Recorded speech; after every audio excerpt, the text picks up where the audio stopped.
Narito tayo ngayon upang matunghayan ang napakainit, nagbabaga at talaga namang usap-usapan at maraming pinakainaabangan na issue ni Ate Erica. Sabi nga ni Kalinga Val na ang tanging gusto niya lang daw ay makausap ang tita na ito na nagsasabi ng mga impormasyon sa personal.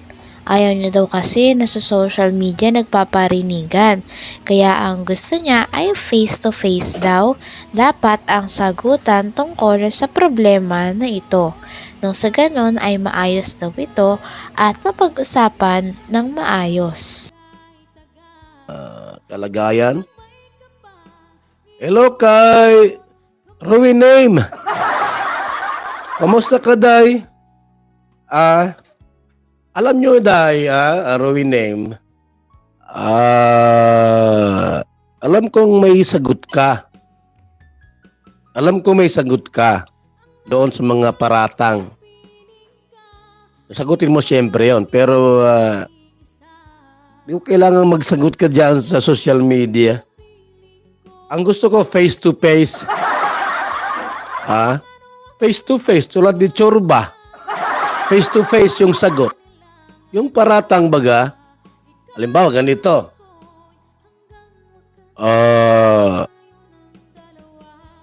Mr. Val Santos Matubang, bakit ka nagreklamo sa taong ito? Sir! Minura ako, sir, ay. Siyempre, masagot yung nagmura. Kaya kita minumura kasi yung mga kakampi mo, minumura ako. Ayoko yung sa social media, doon ka mataram, doon ka masalita. At magpapaliwanag. Gusto ko face to face. Iguaning mediator. Judge. Ang pakay ko po, bakit ko siya i-cyber, hindi para ipakulong.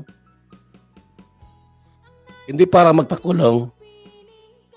Kundi para face-to-face mong sagutin ang mga reklamo at paratang. Hindi yung para ipakulong kayo. Ayoko nang ganon. Nasa kalingap ako Nasa kalingap ako. Paglilingap, tapos magpapakulong ka ng tao. Hindi po, pangit po yon. Pangit po yon. Ang gusto ko lang po, face-to-face kong marinig. Masabi yung judge, Roy Name, narinig ko sa iyong mga vlogs, sa iyong YouTube channel, na ikaw daw po ay nagsusolicit. Siyempre yung masabi ka, Judge! Sinungaling yan si Val Santos Matubang, Judge. Masabi yung judge. Mr.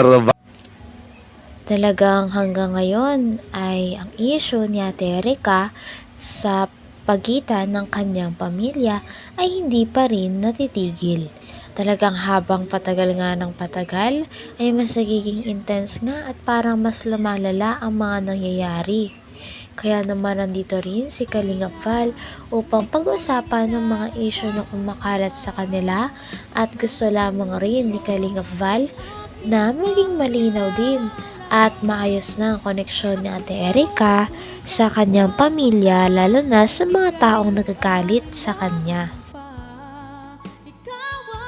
Sabi niya, si Rina daw po ay lado. Hindi, walang binanggit na yung lado. Anong lado? Doon po magpapaliwanag. Kaya ko sa social media na yan. Ahaba lang ang kwento niyan di ba mga kalingap? Ay, wag mo nang makalimot ha. Lagi tayong humigo po ng ating masustansya. At pinasarap na VSM Kalingap Kape. Ito po yan mga kaibigan, yung kaping ating pinagmamalaki. Ito na po, ang kaping may puso. Ayan. Magandang umaga, Lolo. Ano yung iniinom mo? Ay, ito ba po? Ay, VSM Kalingap Kape. VSM Kalingap Kape?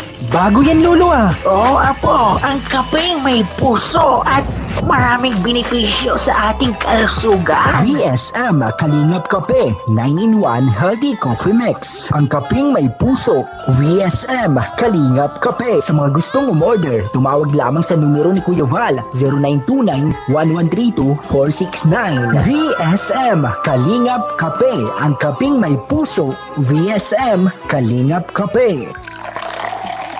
Ayos lolo, yan na lang din ang iinumin ko. VSM Kalingap Kape. Ay mga kalingap, mga kaibigan, ngayon po ay araw po ngayon ng Sabado po. At sa Monday, bukas Sunday, no? Tapos Monday, ribbon cutting na po sa bahay ni Carla. Salamat sa mga sponsors ni Carla. Mabuti di ka nagpawakwak. Yung mga nagpawakwak, dami ng nagpawakwak po. Nasaan sila ngayon, ha? Itong si Mylene, nagpawakwak. O, nasaan ngayon sila? Wala na po. Ang mga anak ang apektado.